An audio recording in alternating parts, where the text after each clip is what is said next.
Oi, gente, boa noite. Ah, café, né? Se tiver um pãozinho de queijo. Oi, gente, paz de Cristo. Senhor esteja convosco. Que honra estar aqui na minha igreja também. É isso. E eu trago um abraço de todo o povo da minha tradição para vocês. Do meu arcebispo, dos meus amigos, da minha igreja local. Que bom estar aqui com vocês, em Curitiba. Eu estive aqui muito tempo atrás e está sendo uma coisa maravilhosa estar aqui esses dias. Estive com a local, que foi lindo, foi uma coisa de Jesus, tá? A gente se encontrar. E eu acho que você está certo. Nós somos amigos de longa data, que nossas raízes são maiores que nossa própria história. Nós temos muita coisa em comum. O povo de Deus é um povo só. Sabe essa sensação de estar num lugar e pensar assim: nossa, nós somos tão diferentes, mas eu estou tão em casa. Porque nós estamos mesmo, gente. O nosso lar é no Senhor. O Senhor está conosco. O Senhor está aqui. Nós amamos a mesma coisa. Olha só. Obrigado, Senhor. Tu estás nesse lugar. Gente, vamos ler a Bíblia? Queria convidar vocês para ler comigo um texto que é maravilhoso. E Evangelho segundo Mateus, capítulo 8. E esse capítulo é muito rico. E, assim, não se pode medir o tamanho de um texto pela quantidade de palavras, mas pela quantidade de vezes que você pode voltar a ele, beber e beber e beber, ainda ter sede de novo, beber um pouco mais. Então, esse capítulo é gigantesco.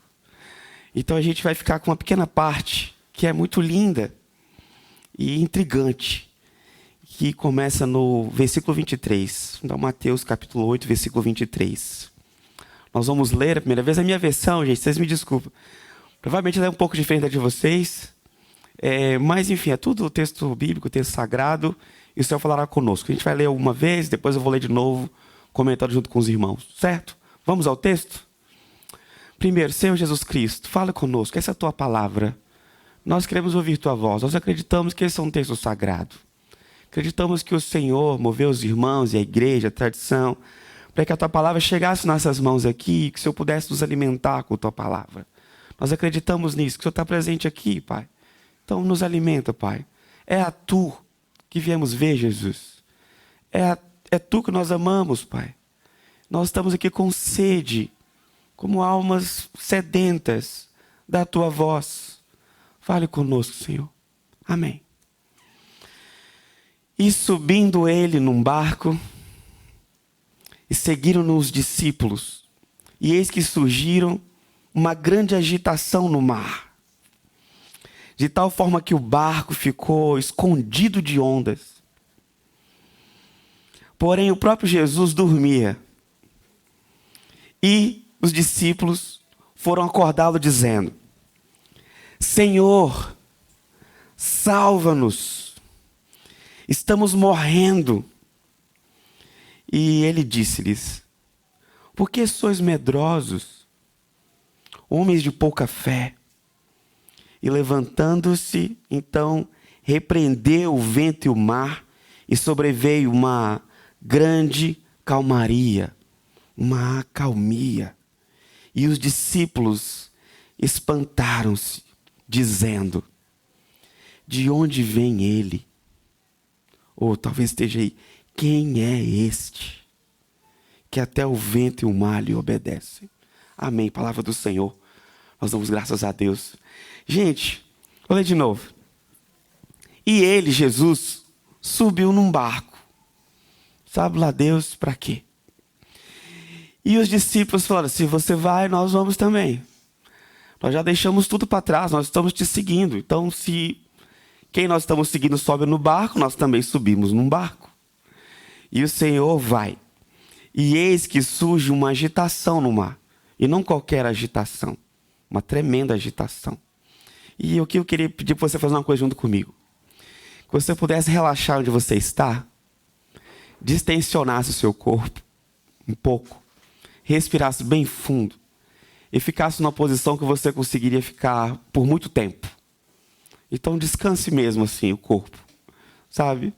Relaxe os ombros, respire um pouco e distensione esse peso todo que a gente fica segurando o corpo. Não precisa, seu corpo não vai cair.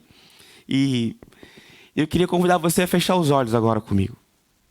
Pode fazer isso? Ninguém vai mexer com você, nada de errado vai acontecer contigo. Queria que você fechasse os olhos comigo e conseguisse imaginar a linha do horizonte no mar. E talvez você tenha uma imagem do mar na sua cabeça, talvez a última vez que você foi no mar. E o mar, assim, lá no final, ele faz uma linha reta, assim. Uma linha perfeita. A água sabe repousar e criar uma linha fina e linda e magnífica. E traçando, assim, o que é a água e o céu. E o céu também é azul, né? E a água, às vezes, fica um pouco verdeada e azulada. E é lindo, o Senhor criou essas coisas. São duas criaturas do Senhor, duas ovelhas do Senhor, o mar e o céu. E aí imagina que todos nós agora estamos num barco.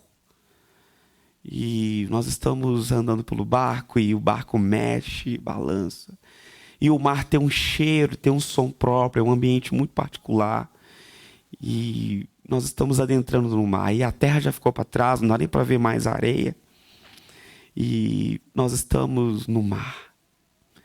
E aí, de repente, lá no fundo, aquela linha começa a levantar.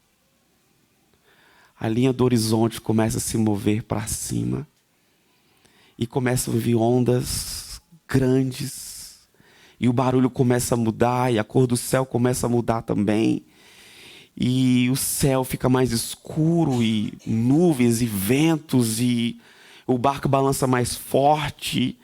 E não é só o cheiro do mar, a água começa a bater nas paredes do nosso barco aqui, começa a respingar na gente, e você começa a ficar com medo, porque num ambiente desse você começa a olhar para os pescadores, que é o ambiente natural deles, e eles também estão com medo, que dá ainda mais medo. Então você sabe que nós estamos sem controle aqui, isso aqui não é a terra, não tem o que fazer aqui.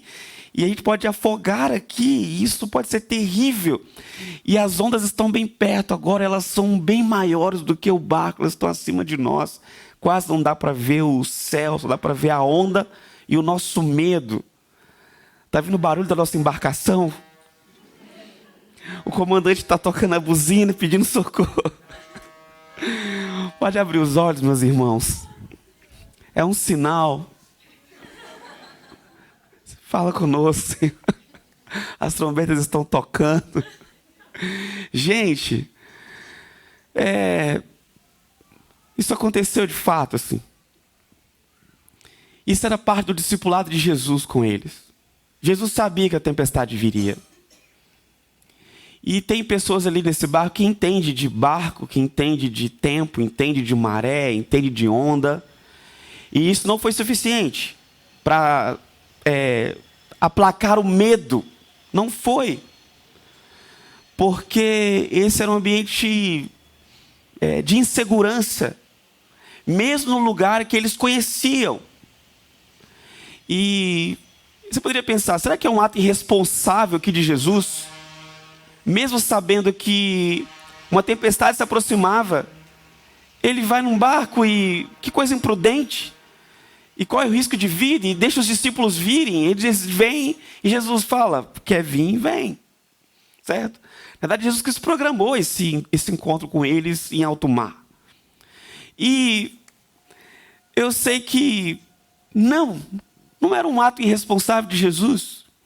Jesus estava cuidando de ensinar a eles e revelar coisas profundas que só se aprende em tempestades. Olha, a vida com Jesus Cristo não é uma vida assim, flat, sem problemas. Não é. O discipulado de Jesus é cheio de tempestades. E eu sei que quando a gente pensa na nossa carreira cristã, você não agenda no seu planejamento anual. Esse ano eu vou passar por 3 tempestades, talvez um no meio do ano, um no final do ano, que aí dá um fôlego entre uma e outra, e um temporal aqui, uma crise familiar talvez no final para fechar isso com chave de ouro, aí segue para o outro ano. Ninguém planeja isso, mas Jesus planeja. Você deveria se preparar para isso e aprender com as lições da tempestade, Jesus pegou os discípulos e olha, os seus discípulos eles são muito especiais para nós. Eles são os 12 apóstolos. E Jesus colocou eles em lugares muito difíceis, certo? E o Senhor ama muito você. E por amar você, Ele vai te colocar em lugares muito difíceis.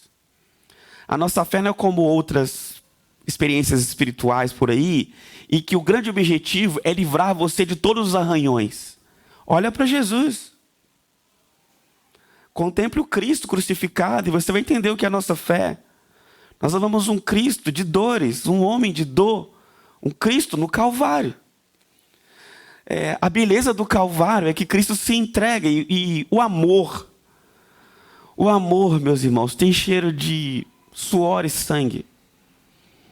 Olha, você vai amadurecendo o que é o amor ao longo do tempo, certo? Aquele eu te amo bobo que você diz para a primeira pessoa que você amou e foi numa árvore lá e fez um coraçãozinho, é uma intuição maravilhosa, mas isso é tão bobo, não é não? As pessoas que estão casadas há muito tempo sabem que, dependendo da época do ano, da vida, é que você fez um coração com o nosso nome. A pessoa fala, e daí? Entendeu? E nós temos sede de outras coisas agora, certo? E você nem sabia o que você estava dizendo quando amava. Você nem me conhecia, entendeu? É isso aqui que você está vendo agora, que você ama. Uma boa aliança tem cicatrizes, tem arranhões. E outra, é chatíssimo uma história sem altos e baixos. Ninguém quer ouvir isso. Pensa essas histórias assim grandes, sei lá, Senhor dos Anéis, ou grandes histórias fantásticas e longas. Elas são cheias assim de convites para uma aventura e de pessoas que chegam no limite da vida, no limiar assim da paciência e do desespero, e aí uma coisa acontece, e aí repousa tudo, e quando você acha que acabou, não. Nada está ganho, e aí você volta de novo. E nós amamos essas histórias de superação, porque o amor mora aí. Você pode pensar assim, eu consigo imaginar um Deus todo-poderoso que poderia fazer o que quisesse. E Deus poderia ter evitado o conflito lá de Adão e Eva com a maçã, e sei lá, e a gente tem vivido uma história assim, toda perfeita. O Senhor permitiu que tudo isso acontecesse para que o amor fosse revelado. Porque nós aprendemos também sobre o amor e sobre o bem, sobre a justiça, por contraste. Depois de passar a noite em claro, esperando a manhã chegar, os primeiros raios do sol. Aí você os ama. Quem já passou em sentinelas, acho que os vigias dos prédios, é que a maioria passa a noite dormindo, essa é que é a verdade, mas imagina um vigia que não, e que ele vai embora de manhã, e ele vê os primeiros raios da manhã chegando, e ele quer ir para casa, e ele observa assim, olha, está começando a manhã, em várias etapas, existem várias manhãs na verdade, né? A primeira luz da manhã, e você ama aquilo, sabe? Quando você tem muita sede, um lugar que não tem água, e aí você encontra um simples copo d'água, e você ama mais o copo d'água, então o Senhor deixa as tempestades vir para aprimorar o seu amor. O Senhor não quer que você seja uma pessoa infantil, de um amor infantil. Deus não quer que um dia a gente vá procurar um bosque e fazer coraçãozinho com o meu nome e o dele. Ele quer que você o pergunte um dia, quem é esse? Que até o mar o obedece. Quem é esse? Quem é essa pessoa? E a identidade de Jesus é revelada, sabe? E até assim, os amigos que te abandonaram. E aí você encontra Jesus, que é um amigo perfeito, que não te abandona. E aqueles que perderam muitos amigos estão mais aptos a entender o valor da amizade de Jesus Cristo. Aqueles que foram violentados por quem deveria protegê-los. Certo? Aqueles que foram deixados por seus pais, e mãe, amigos, irmãos, e que têm dor e luto na alma de forma agoniante, as agruras da vida. Em momentos que as tempestades sobem ao ponto que você fala, é o meu fim. E aí Jesus vem e dá ordem a tudo isso para que se acalme. E o espanto aqui deles não é tipo assim, olha, não é só um alívio, é uma sombra ainda maior com ele, porque ele é maior que as ondas. Aquilo que me dá medo, ele tem domínio. Então, ele é mais espantoso. É isso que eu amo, isso que eu sirvo, que é Jesus, é maior que tudo. E Jesus, depois de ter feito e dado várias lições na terra, e em vários lugares específicos, o Evangelho de João é assim, ele vai caminhando por lugares específicos e o Senhor domina aquilo. O Senhor domina o medo, domina a morte, domina o mal, domina o templo, domina os doutores da lei, domina tudo. E leva eles num lugar muito específico, que é o mar, onde todos eles tinham muito medo. Porque os pescadores eram tidos como grandes pessoas simples, ao mesmo tempo heróis, porque eles enfrentavam o mar. E há muitos salmos que falam dos vagalhões do mar. Existiam vários nomes de demônios para o mar. O mar, no Velho Testamento, é tão grande, e as águas eram assim, era um grande medo da alma de todo mundo. Que ninguém dominava o mar, não sabia o que tinha do lado de lá. Pescadores iam, não voltavam. E Jesus vai lá, no grande medo deles, naquele lugar de falta de controle, domínio completo. Leva eles lá de propósito, num lugar de fragilidade e de muito medo. O medo era real. Ele falou assim, o medo deles é: nós vamos morrer. Será que tu não vê? Acorda ele. Ele falou assim, olha, nós vamos morrer. E aí Jesus assim, fala assim, gente, acho que vocês não entenderam ainda quem eu sou. Eu trouxe vocês aqui, onde vocês mais têm medo, para aprender uma lição. Que aquilo que te coloca muito medo, me obedece. Aquilo que te amedronta, eu chamo assim como um gatinho. Eu faço assim, ó, e isso acalma. O que é que põe medo em você? E nós temos muitos medos, né? Assim, nós somos uma sociedade amedrontada. E o número de entretenimentos que a gente produz é sintoma disso. Para esquecer os medos que nós carregamos. Essa sociedade do divertimento, a sociedade do fundo muito amedrontada. Tem medo de não dar certo, né? Seja lá o que for isso. Tem muitos medos, medo de si, medo do outro. Ser mulher no Brasil às vezes é amedrontador. Ser homem também, você coloca uma expectativa sobre nós, que você não tem o menor controle sobre isso. Certo? E são muitos medos na alma, e medos também sociais, você não sabe. Você vai sair de casa e voltar. São muitos medos, nós adoecemos. A pandemia mostrou nossa fragilidade. Uma coisa invisível, o vírus nos trancou em casa. E eu acho que, inclusive, nós conversamos pouco sobre isso. A gente só virou a página por medo. Medo. Nós todos estávamos trancados em casa por medo, sem saber o que ia acontecer do lado de lá. Eu tive medo de morrer também. E falar, Senhor, nós vamos morrer. Eu tenho filhos pequenos. O que nós vamos fazer? Ó, ter filho é carregar medos, não é não? Muitos medos. E minha filha mais nova começou a andar. E aí nós estamos num debate lá em casa. Criança andando, bênção ou maldição, entendeu? Porque é mais falta de controle, né? E nós não temos controle mesmo, são muitos medos, eu carrego muitos medos. A gente deixa os filhos na escola e eles choram, a gente chora mais, né? E a gente vai acumulando tantos medos, meus irmãos, e nós vamos confiar no Senhor. E o Senhor vai conosco, Ele dá a mão a gente de propósito, vamos lá. Naquela sala escura da sua alma que você teme entrar. Hoje nós iremos lá juntos. E você vai tremer, e o frio daquele lugar, e você olha para Jesus e Jesus dorme nessa sala.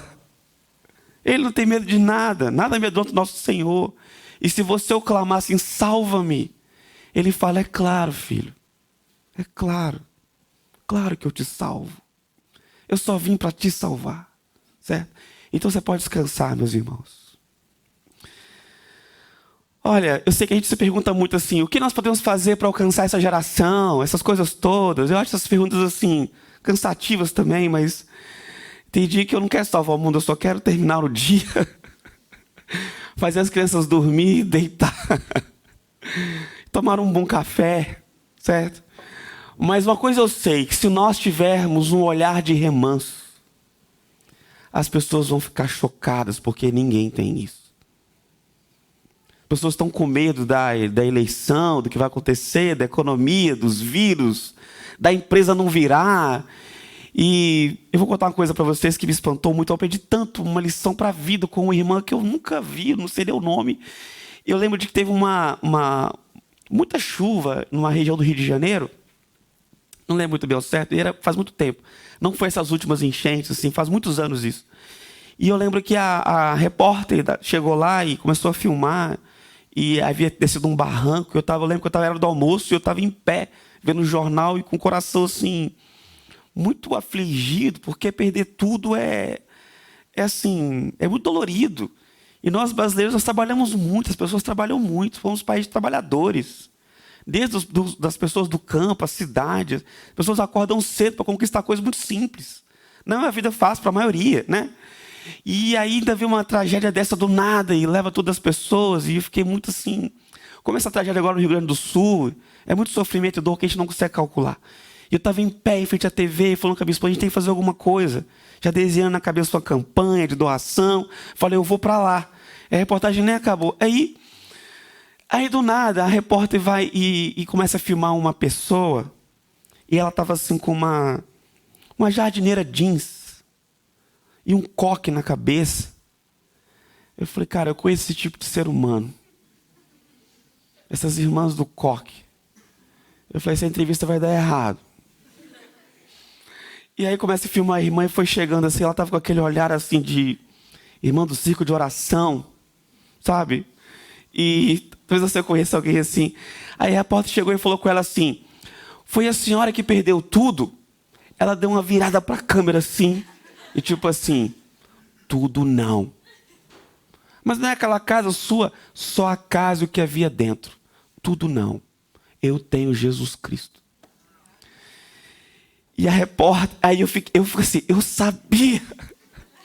É isso que eu espero dessas minhas irmãs. Nosso povo é tenso. Nós somos complicadíssimos, entendeu? De entender. Nós carregamos algo em nós, algo sublime do Senhor. E algumas pessoas já passaram por tantas tempestades, elas já aprenderam. Olha, a onda levanta na minha frente. E ela de repente dá medo, e minhas carnes elas começam a balançar. Mas eu já estou afogada por dentro. Eu fui batizada. Eu estou cheio do Espírito. Nada mais me afoga. Eu já fui afogado uma vez. Eu já morri para essa vida. Está tudo certo. Pode vir, onda. Acabou, Jéssica? É só isso que você tem? Vai precisar de um pouco mais para nos assustar. E a irmã olhou assim e falou assim, olha só. Eu tenho Jesus, minha filha. Você tem? E, gente, ela... E a repórter ficou assim, perdida com o microfone na mão. E aí o câmera mudou. Assim, começou a filmar um barro. Um guarda-roupa todo estalhaçado. E aqui um tecladinho de fundo. E o microfone foi indo embora, deu para ouvir a voz dela ainda. Assim, a última coisa que ela assim, tem ou não tem? E eu fiquei em casa, assim, eu nem sou disso, mas eu fiquei assim, cara, glória a Deus. Gritando na janela, aleluia. Tem ou não tem? Nós temos Jesus Cristo. Meus irmãos, mas isso é real. Nós deveríamos ser assim. Nos dias mais difíceis, em casa, em vez de murmurar, a gente deveria juntar a família. Vamos dar as mãos e vamos clamar ao Senhor. Aqui pode resolver as coisas, Senhor, socorre-nos. Socorre-nos. Eu aprendi a orar por aí. Meu filho tinha um problema. Um dia a gente estava dando banho nele, aí subiu um caroço assim, na virilha, e que eu não abaixava por nada. Aí ele tinha uma hérnia, uma falha na formação, assim, ele teve isso. E aí eu fui no médico, o médico falou assim, olha, isso é normal, demora um tempo para poder operar pelo SUS e tal, mas ele vai sentir dor, às vezes ele vomitar, porque enclausurou e isso é perigoso, etc, etc. Tal. E eu morri de medo. Eu falei, isso é perigoso? Aí o médico falou assim, olha, é e não é, então não é ou não é? Meu coração não dá conta mais dessa dúvida aí, senhor. Ele falou, calma, vai dar certo, pai. Paizinho, vai dar certo e tal. Mas aí tem dia que meu filho começou a chorar de dor e vomitar. E eu corri com ele para o hospital. E ele me vomitava todo, eu morrendo de medo. Que é o meu garoto. E chegando lá, esse negócio entrava para o lugar de novo. Aí o médico, não há o que fazer, tem que esperar na próxima vez. Se travar de novo, a gente opera na hora. Você tem que esperar. Isso aconteceu muitas vezes. Eu não aguentava mais isso, entendeu? Eu nem dormia mais, eu ficava lá da cama dele esperando isso acontecer de novo, assim, sabe? E a gente começou a orar. Ele falou assim, olha, filho, nós vamos aprender a orar juntos. E a gente orou muito, indo da nossa casa para o hospital, assim, sabe? E até que isso se resolveu, graças a Deus, e que alívio, né, cara? E você começa assim, quanto mais adulto você fica, mais pessoas você ama, alguns medos vão se qualificando. Eu era tão corajoso, gente, há pouco tempo atrás. Agora já não sei mais, entendeu? E ele entrando lá para operar, o cara falou assim, olha, isso é uma operação muito simples, relaxa, pai. Mas você tem que assinar esses termos aqui. Eu comecei a ler os termos, ele falou assim, gente, e se caso ele morrer, e etc. Eu falei, cara, não quero assinar isso não. Eu quero que você vá e volte com ele. Ele falou que era simples, não vai ter que assinar isso aí, tem anestesia, etc. e tal. E ele foi. E aí, depois que a porta se abria, o médico vinha, aí ele, né, não era comigo, né? Eu falei, gente, por que está demorando tanto e tal? Eu fiquei muito aflito, comecei a orar. Senhor, socorre-me, né? E aí teve uma criança que teve uma complicação. E aí o médico veio com uma cara assim de complicação e falou assim, mãe, tem que te falar uma coisa. A mãe o quê? Olha, teve uma complicação. Vamos lá para dentro urgente, caso grave. E eu fiquei lá sozinho naquele lugar, falei, meu Deus do céu, eu vou entrar aí, o que eu vou fazer? Aí ele falou assim, olha, a verdade é que eu estou diante de uma onda enorme, eu não sei o que fazer, Jesus. Socorre-me, eu confio no Senhor. E eu seguro na mão de Jesus. Eu fiquei cantando pelo corredor, e eu não sou bom cantando, entendeu? Acho que o Senhor falou assim, vou resolver isso logo para ele parar de cantar, porque os anjos, Senhor, resolve. Nós não aguentamos mais. Nós precisamos confiar no Senhor, meus irmãos, amém? E as tempestades virão. Não tem como a gente planejar isso, mas elas virão. E você tem que aprender a saber o que fazer quando as tempestades virem. Quando você perceber assim, olha, estamos numa tempestade.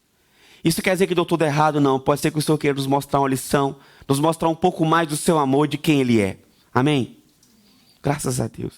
Eu quero ler um outro versículo para vocês, mas depois, no final. Certo? E eu vou falar algumas coisas aqui, compartilhar, e depois a gente lê o texto bíblico. Certo? Mas eu espero que você já esteja convertido a isso. Estou fazendo um apelo antes. E é isso. Porque eu percebi uma coisa no nosso tempo, que as maioria das pessoas elas estão sempre cansadas e exaustas e elas trabalham muito. Meus amigos, assim, quanto mais jovens, parecem mais cansados. E a nossa geração nossa, elas às vezes compram as coisas primeiro que seus pais, mas adoece mais também, certo? Eu tenho muitos amigos, eles estão sempre com a mochila nas costas, viajam o mundo inteiro, mas os remédios estão sempre na bolsa. E essas mochilas parecem às vezes que vocês estão em fuga. Sabe, não é um turista, é alguém fugindo, sabe lá Deus do quê? E isso me fez perceber que nós carregamos um mal terrível, silencioso, que é um tipo de autotirania, uma autocobrança. Nós viramos uma sociedade do desempenho e a gente se esmaga cobrando coisas que ninguém cobrou. E antes nós tínhamos uma coisa assim, antes nós, assim, a humanidade, né, gente? Mas havia cristalizações sociais. Então, o filho do sapateiro era sapateiro. Ele não tinha que passar por essa aflição de escolher o que fazer para o bem e para o mal. Muita gente assim, eu era um artista, mas eu estou fazendo sapatos. Mas nós não carregamos mais isso. As pessoas, desde que nascem, elas falam assim, olha, seja o que você quiser, faz o que te faz feliz. E isso não nos deixou mais felizes, nos deixou mais aflitos e ansiosos. Nós nunca consumimos tanto remédio para ansiedade e até culto para ansiedade. Tem gente que vem para o culto para ver se dá uma relaxada, como se o culto fosse um ansiolítico, sei lá. E vai para o retiro espiritual para ver se ele dá uma chapada, assim, para dar uma relaxada, entendeu? E, gente, nós estamos com problemas sérios para resolver. Nós somos uma geração de pessoas muito adoecidas. E eu acho que a gente tem um problema. E, assim, eu lembro que a campanha e não é sobre política, tá, gente? Só sobre a campanha publicitária do Barack Obama, era sim, nós podemos. Não é isso? Sim, nós podemos. Eu lembro que perguntaram para ele, podemos o quê? Aí ele disse, o que quisermos. Tá. E as pessoas votaram nele. Pô, então vamos nessa. Gente, eu sei que assim, nós carregamos isso assim, de vez em quando. Acho que a gente quando está muito mal, tudo que você precisa é de uma dose de ânimo ainda maior, entendeu? porque você já tem, né, você precisa da humilhação, né, também. Então, você precisa estar motivado para poder ir lá e sofrer mais um pouco às vezes. Mas olha, nós estamos carregados de uma crença que eu acho que é danosa, porque ela conflita com a esperança cristã. Por quê? Nós viramos senhores de nós mesmos, como se nós estamos construindo a nossa paz, a nossa salvação com o nosso esforço.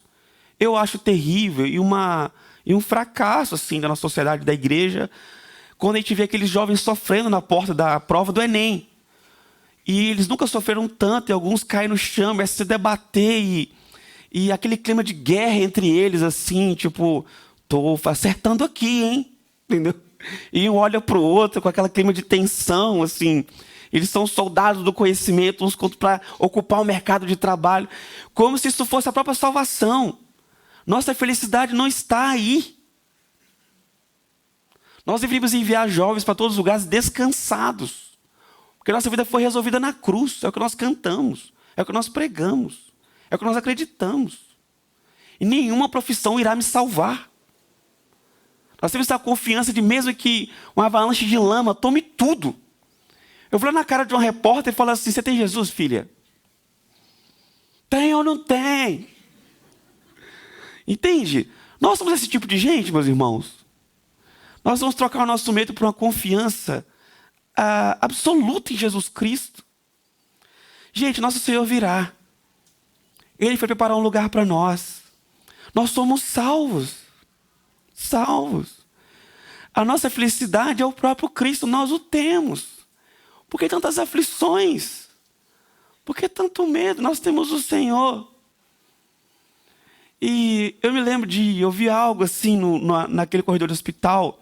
A voz do Senhor me dizendo assim: olha, você tem a mim. Você tem tudo agora. Entende? E há bem pouco tempo atrás eu passei um momento muito difícil, emocionalmente muito difícil. E eu sempre me achei muito forte e eu acabei deprimindo. E a depressão é uma coisa que não estava nos meus planos, assim, entendeu? Não coloquei na minha agenda, vacilei, fui garoto. Mas ela veio, entendeu? E aí foi muito difícil, porque eu sou um pastor, e eu não sou só pastor, eu sou pastor de pastores, eu sou um bispo deprimido. E teve um dia, assim, eu não conseguia fazer mais nada, e eu fiquei ausente de todas as minhas tarefas, eu cancelei todas as viagens, todos os aconselhamentos. Eu disse para a minha igreja assim: ó, sejam maduros, não contem comigo agora. Eu não posso. Vocês têm Jesus. Se virem. Cuidem uns dos outros. Vocês têm a Bíblia. Eu espero que quem estudou durante anos sirva de alguma coisa. Eu preciso descansar, eu preciso buscar a Deus, eu preciso de silêncio, de afastamento e é claro, numa casa com 3 crianças. Então, pouco silêncio, pouco afastamento e muita oração. E eu só fiz orar esse tempo e eu comprei uma Bíblia, inclusive é essa. Eu comprei uma Bíblia nova para ler e eu comecei a ler e teve um dia que eu não consegui nem ler a Bíblia, nem falar nada. Eu tenho no meu quarto lá, assim, um quarto para estudar e orar, uma poltrona, e eu sentei lá de manhã e eu abri a Bíblia e eu fiquei calado, eu não consegui falar nada. E eu fiquei horas lá, fiquei muitas horas. E entrou a tarde e a Bíblia aberta. Eu estava cansado já de tentar ler uma linha, eu não consegui. Aí eu fechei. E eu falei: Senhor, eu não consigo. E me veio uma paz terrível, sublime sobre mim. E o Senhor estava comigo esse tempo todo, Ele não me pediu nada. Ele falou assim: olha, eu não estou querendo que você lê para mim, eu sei ler, entendeu? Eu, assim, tu não é meu professor e suas orações devem ser, assim, enfadonhas e ainda bem que você não falou nada. Mas o Senhor estava comigo, sabe? E eu senti que o Senhor estava comigo e Ele não me pediu nada, não cobrou nada, só que eu o desejasse, e eu desejei. E no final eu entendi que o Senhor é um Pai muito bondoso, meus irmãos, e que nós nos estressamos porque a gente nem sempre é um bom filho. O Senhor está conosco. Relaxe. Viva como alguém que foi salvo. Não como alguém que acorda segunda-feira. Vamos lá! Você tem que estar animado com as suas tarefas, mas não para se salvar. Não se anime para se salvar. Não dispute com a obra do Senhor. Não saia de casa para construir a sua felicidade, você não encontrará. Não saia de casa para construir a paz. Você não pode construir uma paz perfeita para os seus filhos, só o Senhor pode dar. Você não pode construir um paraíso para você. O seu paraíso é um inferno. Eu não quero ir para o seu paraíso. O Senhor tem um próprio para nós. O Senhor construiu um lar para nós. Esse lar é no Senhor. O Senhor se fez morada e fala: olha, habita em mim. Eu sou um bom lugar para você ficar. Eu sou um lugar bom para você entrar e descansar. Eu sou a sua própria tenda. O Senhor se fez uma tenda para guardar todos nós, meus irmãos. Precisamos ser uma comunidade sem tensões. O diabo nos engana. Sabe, você não precisa ser um cristão cheio de tensões desnecessárias, porque o Senhor já salvou você. Viva como alguém que é salvo. Durma hoje como alguém que foi salvo. Deixe as suas aflições falarem mais baixo do que o amor do seu Senhor. E durma em paz. Esse vai ser um testemunho grande para essa geração. Os cristãos dormem. Dormem como quem foi salvo. Eles têm tempo. Tempo para amar. Tempo para observar as coisas que Deus fez. Tempo para ser comunidade. Tempo para o discipulado. Tempo para observar bem as tempestades e aprender as lições. Gente, não seja senhor de si mesmo. Nós trocamos essa coisa assim. Não temos mais um papa dizendo toda a verdade de Deus. E cada um virou papa de si mesmo. Olha, isso é muito ruim você ser um teólogo de si mesmo. Você não tem condições de fazer isso. Confia na tua igreja. Confia no pastoreio dessa igreja local. Confia nos seus pastores. Relaxa.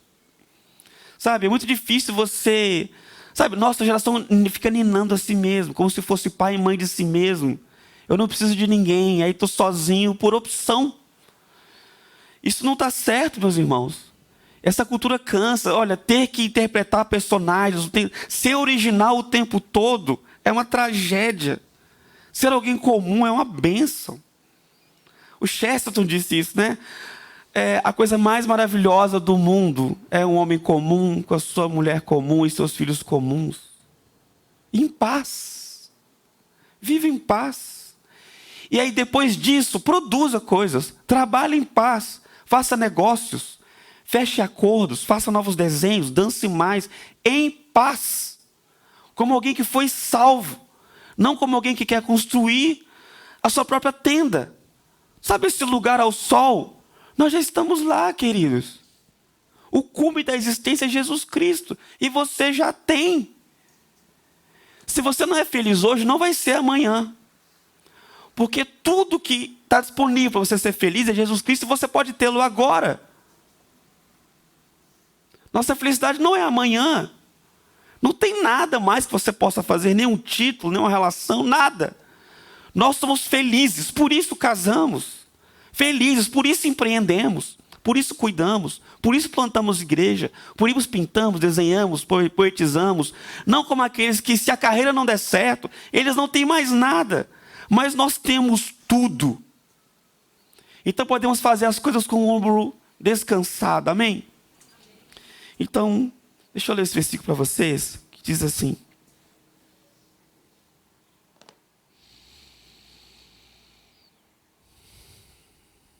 Vinde a mim, todos que estão cansados e oprimidos, eu vos aliviarei. Eu vos aliviarei. Tomai sobre vós o meu jugo e aprendei de mim, que sou manso e humilde de coração, e encontrareis descanso para vossas almas, porque o meu jugo é suave, o meu fardo é leve. Gente, o Senhor é a nossa salvação.